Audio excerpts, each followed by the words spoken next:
It is 4:05 on a Monday evening. We're going to pause from the weather just a few moments as we've got some breaking news that has just come into the newsrooms, and Robert is here with the latest details on that. Robert, what's happening out there?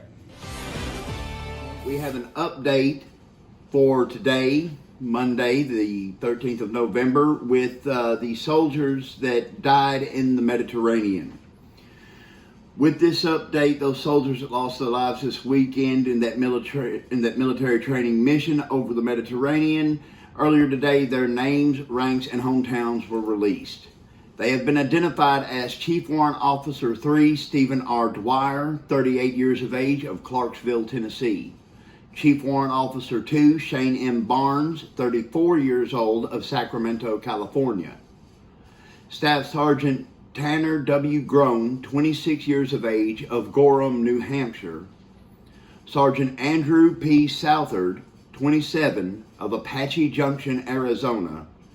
And Sergeant Cade M. Wolf, 24, of Mankato, Minnesota. President Joe Biden released the following statement about the incident. Today, Jill and I mourn the loss of 5 American service members who died when their aircraft crashed in the Mediterranean Sea during a routine training mission. Our service members put their lives on the line of our country every day. They willingly take risks to keep the American people safe and secure. And their daily bravery and selflessness is an enduring testament to what is best in our nation. Jill and I are praying for the families and friends who have lost a precious loved one, a piece of their soul. Our entire nation shares their grief. And during this weekend, when we pause to honor our nation's veterans, we once more affirm the sacred obligation we bear to those who volunteer to serve our nation, as well as their families, caregivers, and survivors. We pray for the families of all our fallen warriors today and every day.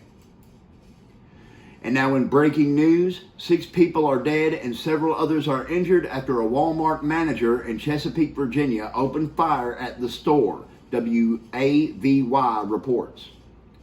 The gunman, whose identity has not been released, also died from a self-inflicted gunshot wound when the shooting unfolded within an hour of the store's scheduled closing time on Tuesday night, police said. A Chesapeake police spokesperson tells us at this point he believes no more than 10 people have died. It's unclear if the shooter was an employee.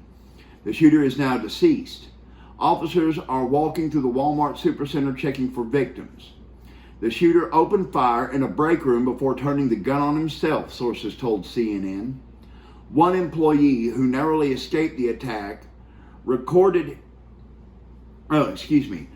himself in a video and told his account of the incident while standing in the parking lot of the chaotic scene.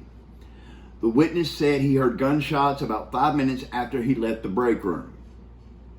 He's a coward, the employee said about the shooter.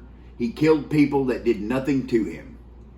Witnesses are reporting saying that the night manager snapped and shot a lady in the head, killing multiple employees in the break room. 10 plus shots fired in the grocery section. Then the killer shot and killed himself, with 4 more fatalities. Speaking to reporters, Police Chief Mark Zaleski said the gunman used a pistol to carry out the attack. 2 people died after being taken to the hospital. 2 others remain in critical condition, while another person is listed in good condition. 1 other victim is also being treated, but the patient's condition is not known. One witness who spoke with WVAY said there were 14 employees in a meeting room when the shooting happened. The witness also said the gunman was targeting other managers at the store. We will continue to bring you more updates with these breaking news stories that have been told today as they progress. In the meantime, we're going to send it back to Lorante for a check of your weather. So Lorante, what's it look like out there right now?